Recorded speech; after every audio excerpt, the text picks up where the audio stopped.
My humble respect to Guru Mahan, Guru Piran Srisankaran, Guru Piran Nyo, fellow Jnanis. Today I'm going to continue the satsang on the benefits of Mahan's Kundalini meditation method.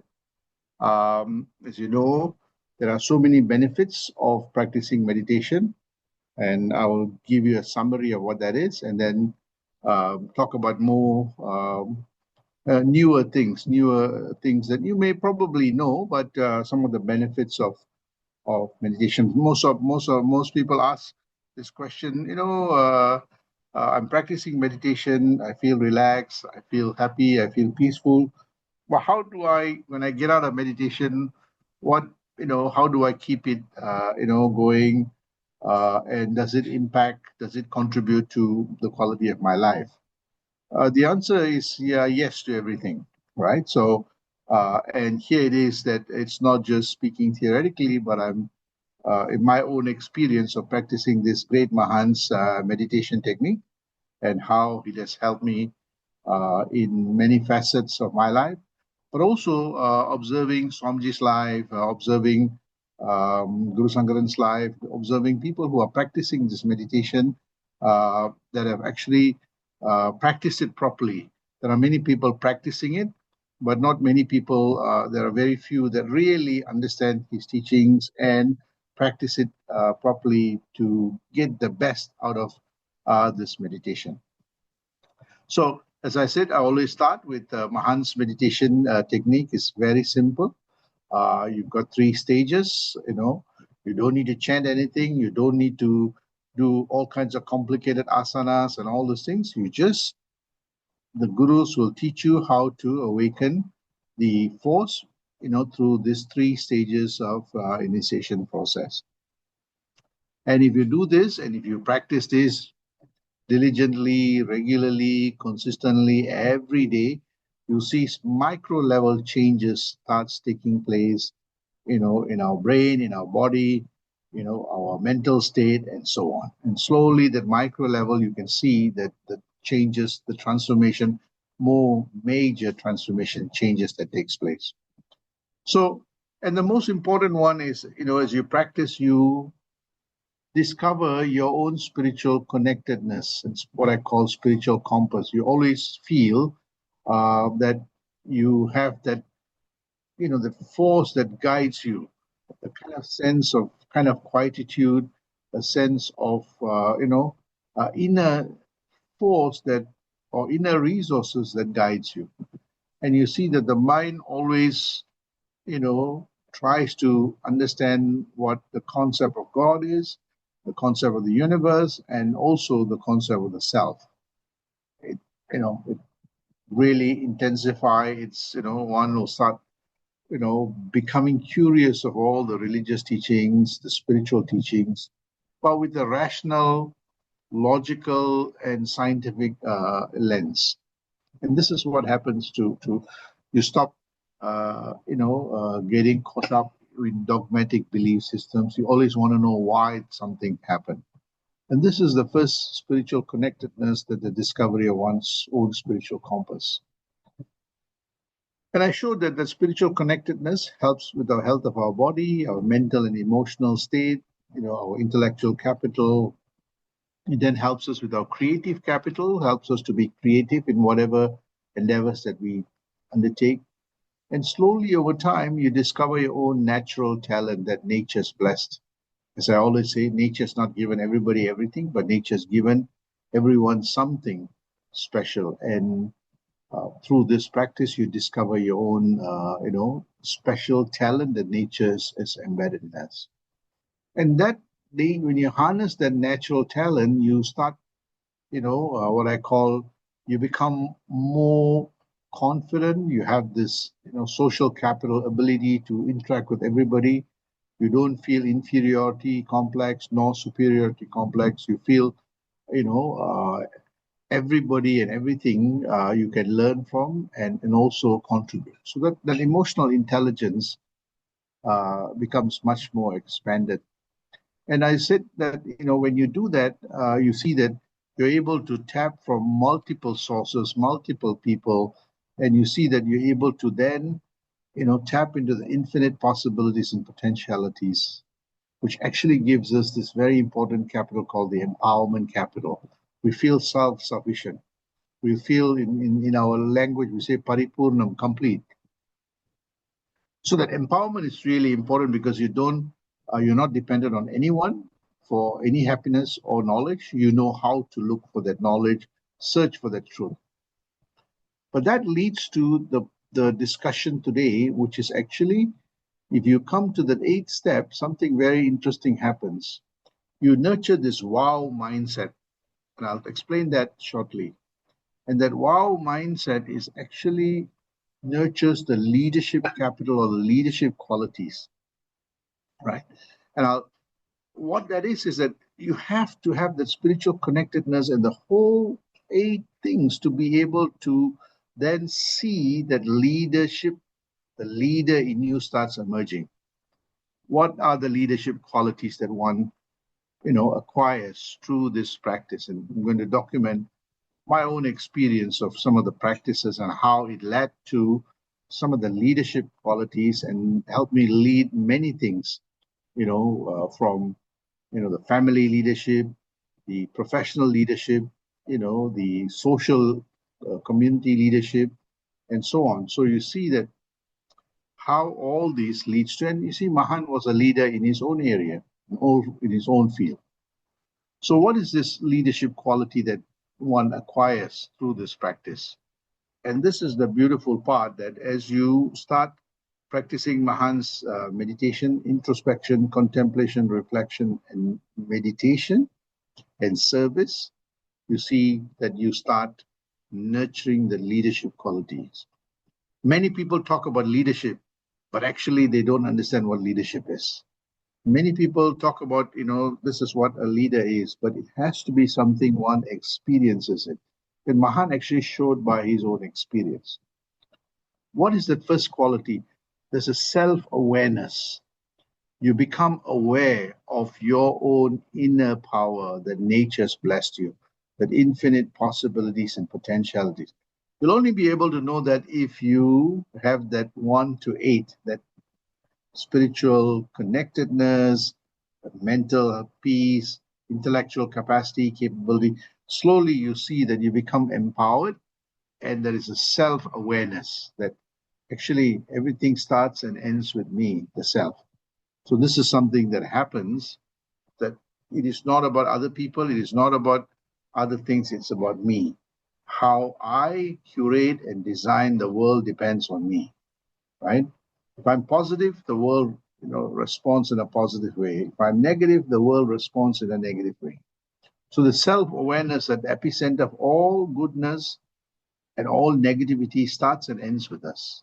So that self becomes that, pivot and the fulcrum of our life. So this is the first thing that one realizes, that I cannot change things around me. I cannot change the people around me.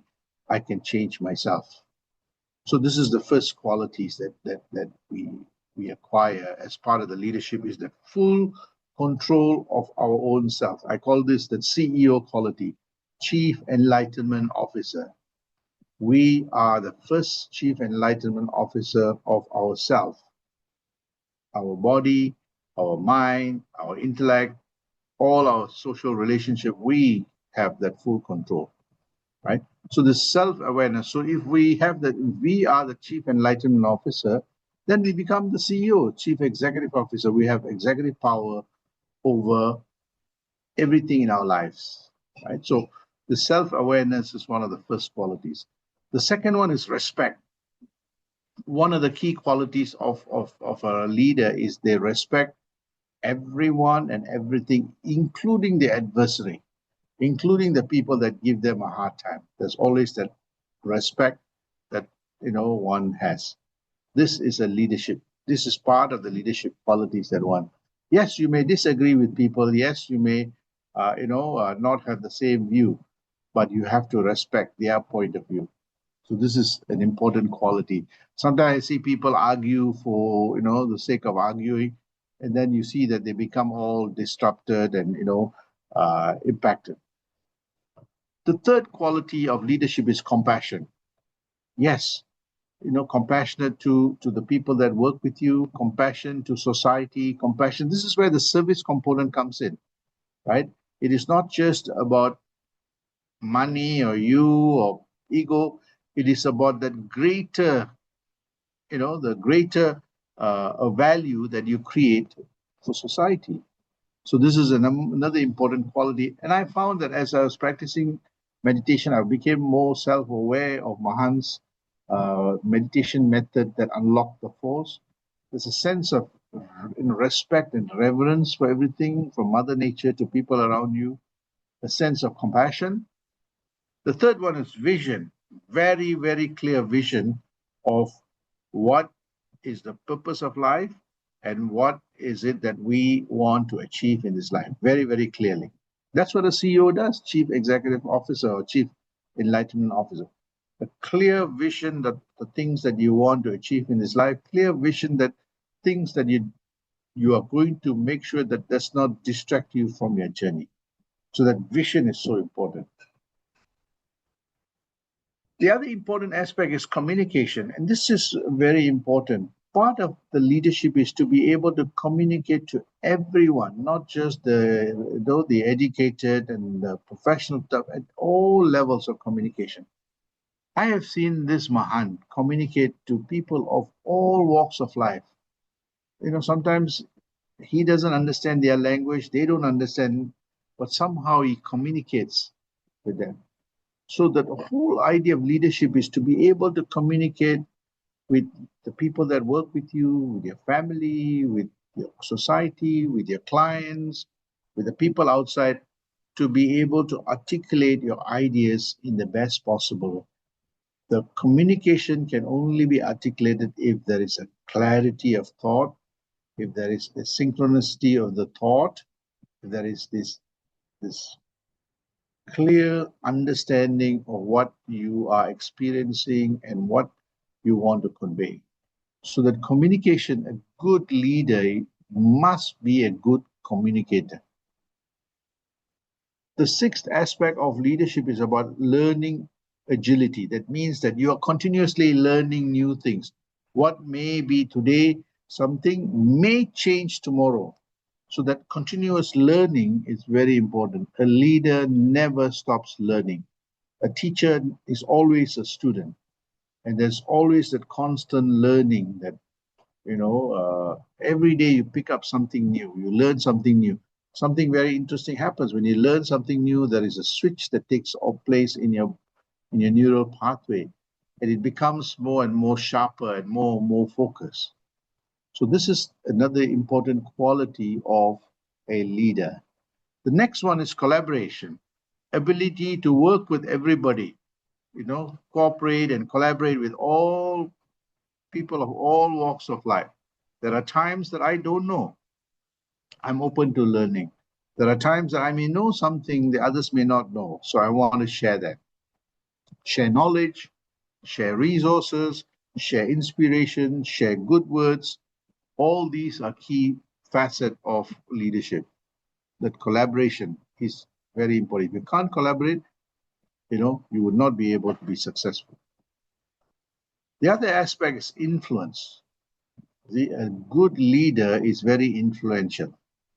If you don't have the first seven, they will not be able to influence the people that work with them, nor anyone else. So you see that communication, that collaboration, that sharpness of the mind gives you the strength to make a difference, influence people's lives, impact people's lives, create better value for people. This is an important part of leadership. And I'll walk through with you how Swamiji, the qualities that Swamiji had. Integrity. Integrity is very important. In Tamil சொல்ல ஒழுக்கம். This is about, doing the right things in the best possible way, right? Integrity is about following the rules that make sure that you don't harm anyone, Mother Nature, and whatever you do has the best outcome for everyone, right? So integrity is a core pillar of leadership. The 10th one is courage. Sometimes you must have the courage to take risks, take a different path. You see, part of leadership is to try different things, try new way of doing things, right? Not be complacent. If you are complacent, you see that you have stagnation and you will not be able to grow and discover new things. Part of the leader is about the courage that one needs to have, willing to take the risk, willing to push the boundaries of knowledge and stepping out of our comfort zone. 11th one is gratitude. We have to be thankful for Mother Nature, thankful for all the people that supported us to grow and develop. And that gratitude has an important impact on the way we see the world and how it strengthens our ability to bond with things around us. You know, when we feel grateful to nature, we bond with nature. When we feel grateful to our gurus, you know, we bond with our gurus. When we have gratitude for our parents, we make sure that they are looked after as they age. When we have gratitude to our children, we make sure that we invest into our children's future. So all these are important parts. So with gratitude comes that love for something, you know, the generosity, the willingness to take them to the next level. The last one is resilience. Part of leadership is about building strong resilience. And I said this before, that character is how one makes their decisions in the most difficult periods of their time. You know, how character is what?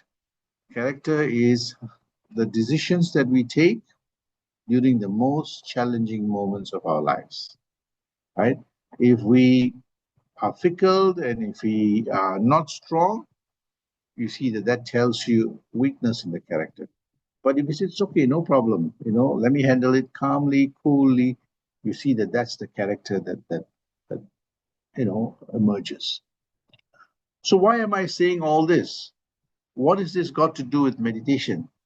Actually, the introspection, contemplation, reflection, and meditation actually has a major transformation on our personalities, the personality that we have. It expands the horizon of our personality, it deepens the horizon of our personality, and all these qualities starts emerging.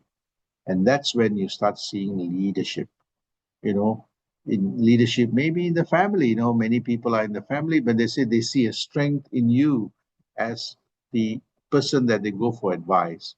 The same thing in an office environment. When you have these qualities, slowly it starts showing up, and suddenly your boss say, "Hey, I want to give you a promotion." And slowly, one fine day, you will be leading an organization. The same thing with community, the same thing as being a guru. All these things ultimately leads us to start off as a follower and eventually converge to become a Mahan or a leader. So what does that mean? That leader, I say that the leaders, this leadership qualities, the 12, leads to what I call a wow mindset. A wow mindset is actually the first one is world class, really par excellence. You know, whether as a spiritual teacher, a yoga teacher, a music teacher, a professor, a scientist, you are always pushing the boundaries of knowledge and experience. And you know, you're not complacent and you're always thinking about new things, taking the current things, going deeper. And that's what world-class mindset is. Mahan, you know, many people spoke about Kundalini meditation, but this Mahan made it simple for everyone to practice this. So this is the first door of a leader, wow mindset, which is world-class mindset, right? A pace setter, a trailblazer. These are the words that we use to describe these people. The second aspect is about opportunity creating. They have this knowledge, they have these resources, they create opportunities for themselves, but also create opportunities for others, right? They may have very little resources, but they know where to invest.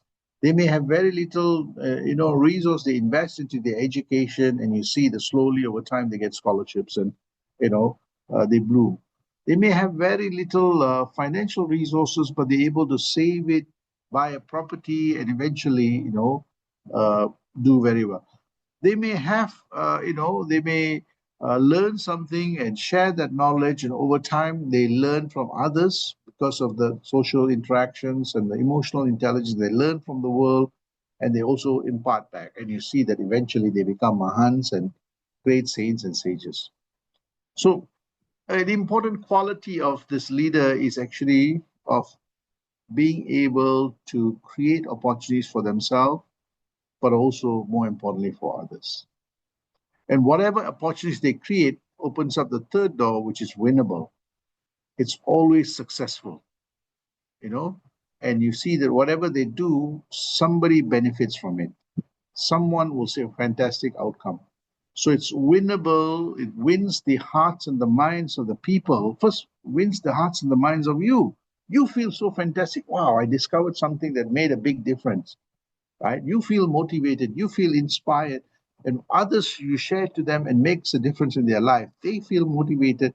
It is a winnable strategy, winnable mindset. Everybody benefits from the experience and the knowledge that you provide. That's what I call a wow mindset. A leader must have creative ideas. A leader must be at the frontier of this knowledge. Here are some of the qualities that I saw in Mahan. Mahan was all the 12 qualities I saw in Mahan, right? And then all the 12 qualities, I saw the wow mindset in Swamiji. And I've been documenting this, I say, wow, and I saw this in Guru Sangaran, and I said, how do I, achieve this, par excellence? And this is where in your own area, in your own profession, in your own life, you're able to, if you can nurture these 12 universal leadership values, you see that slowly, slowly the mindset becomes a wow mindset. So here it is. There are differences in the mindset. He says that the great minds discuss ideas. So you have new ideas, you try different things, some works, some don't work. You go back to the drawing board, you try. That's what they say. Great minds discuss ideas. This is what the leadership. Average minds discuss events. What happens today, what happened, all these things, but the small mind discuss people. Their focus is somewhere else, not on themselves, right? So when we complain about other people, when we do this, that, and we don't, take people as role models and imbibe those values, the mind shrinks. It's what Sri Krishna says, karpanya dosha, right? So this wow mindset is the great mindset. And I want to define, I like this quote by Eleanor Roosevelt, right? Great minds discuss ideas, discoveries. Average minds discuss events. Oh, இன்னைக்கு என்ன சாப்பிட்டீங்க? What did you eat today? All those things. But small minds discuss about people or how this person is not nice, that person. So again, as we limit that small-mindedness and the average-mindedness, the mind starts soaring very high. That's what a leader does, right? And I really like this quote that it says, a good leader inspires people to have confidence in the leader. That's what a good leader is. But a great leader inspires people to have confidence in themselves. This is the difference between a good leader and a great leader. And if you see Mahan, for me, Mahan is one of the greatest leaders because he taught people to be independent. He taught people to have that confidence in themselves, not confidence in the Guru or in Guru Mahan. Mahan makes it very clear. I'm teaching all this not for you to adore me. I'm teaching all this for you to discover who you are and realize your full potential. That's what a great leader is. So again, for me, this was a fantastic eye-opener over time. When you bring people, everybody on board, one of the amazing things that I've seen is most people say, well, you have to be, so there is one category, they say, no, others cannot be better than you. They have to be lower than you. That's one level. Another one say, others should be like me. But the greatest leader will say that everybody should be better than me. When everybody is better than me, that is when you have development and growth, right? And that's what defines a great leader. And these are the qualities that one imbibes. Sandosham.